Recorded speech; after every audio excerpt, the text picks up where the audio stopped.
നീണ്ട 3.5 വർഷം, അതായത് 1277 ദിവസങ്ങൾക്ക് ശേഷം കാനഡയിൽ നിന്ന് സർപ്രൈസ് ആയിട്ട് വീട്ടിലേക്ക് എത്തിയതാണ് ആ പ്രിയപ്പെട്ടവരുടെ അരികിലേക്ക്. അവർക്ക് എത്രമാത്രം പ്രിയപ്പെട്ടവനാണ് എന്ന് പറയണ്ടല്ലോ ഈ ഒരൊറ്റ വീഡിയോ ഓരോരുത്തരും ഞെട്ടി. ഓരോരുത്തരുടെ ഹൃദയത്തിൽ എത്രത്തോളം സ്ഥാനം ഉണ്ട് എന്നുള്ളത് ഈ ഒരൊറ്റ വീഡിയോ തന്നെ മനസ്സിലാക്കാം.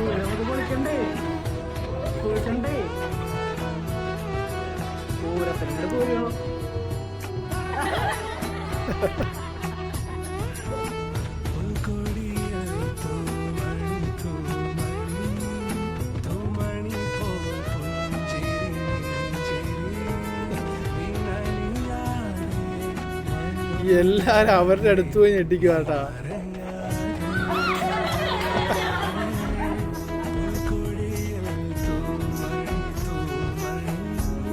നമ്മളെയൊക്കെ ഇതേപോലെയൊക്കെ സ്നേഹിക്കാനൊക്കെ ആരെങ്കിലൊക്കെ വെച്ചോ, വെറുതെ ഒന്ന് ചിന്തിച്ചു.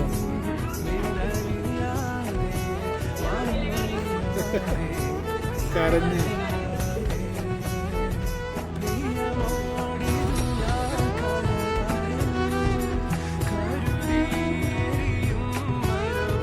ഇതിനും വേണം ഒരു ഭാഗ്യം.